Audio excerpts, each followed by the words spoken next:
Akong schedule sa pagligo sa ako ang mga mama pigs is between 9 a.m. to 10 a.m. Ako na silang liguon. Kay kining panahon na nalibang na pud na sila kay huma naman na sila sa ilang pagpamahaw. Unya kining panahon na ako sa na silang paimnon.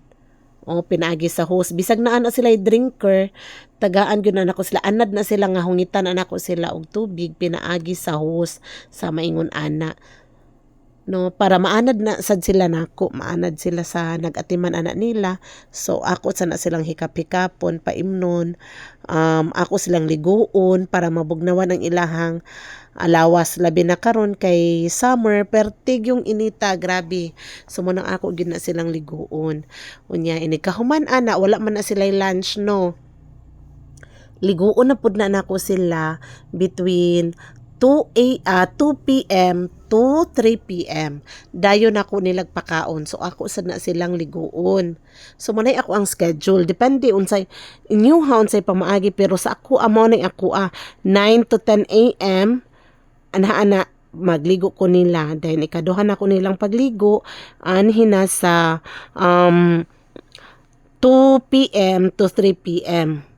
Dayon ni kahuman nilag ligo mao na mga tagaan na ako silang pagkaon. Mga 3:30, mahuman ako nilag limpyo, mahuman ako nilag ligo, mahuman ako refill sa ilahang mga paimnanan, silang jar, silang container. Ini kahuman ana nila magpakaon ako. Saba na jud kay na sila kay mangayo naman na silang pagkaon. Kung makakita na sila nako, mangayo na silang pagkaon. So ingon ana tan-awan na ako ang mga baboy, no. Mga anad kaayo na sila nako. Kay ako may tigpakaon, ako may tigligo, ako may tiglimpyo anak nila. So inana ba mga hugaw na kayo na sila. Ang ako ding 5 ka mga mama pigs, lain-lain sad ni sila. Sama ani niya hugaw ni siya kay kung asa na siya matulog, anha na sad siya malibang. So iyang ligiran iyahang i-touch.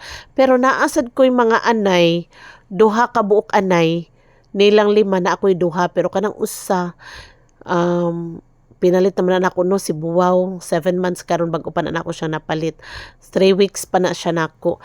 Mausad si Buwaw, so tulo na sila tanan nga kung malibang mo atras gyud na sila. So kung malibang sila adto jud sa kinaluyuhan ang ilahang tai, ilang hugaw, so dili na nila mahigdaan. Pero kining duha kanang nagtapad na kung kinadaplinan o kinisiyang akong giligo. Lahi sad nilang style. Malibang ra gyud ni sila sa ilang tungod niya dayon ni kaman nila kalibang kung ganahan sila mohigda. Mohigda ra sad na sila.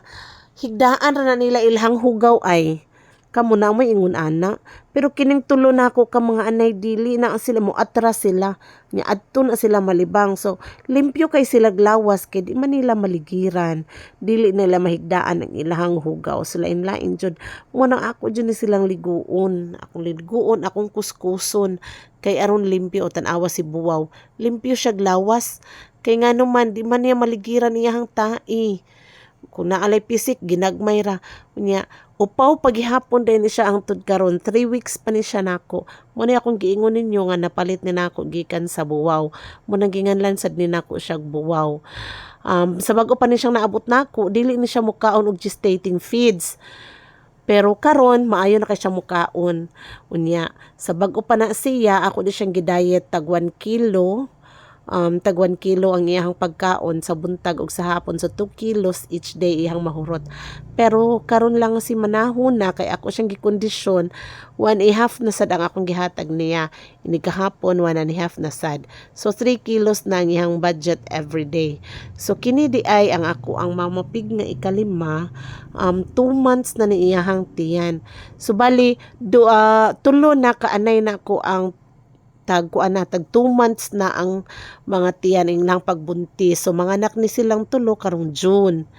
Unya na ay usa nako na late na siya gamay. Unya nasay usa nako nga bag-ong na AI ika 19 days ro niya.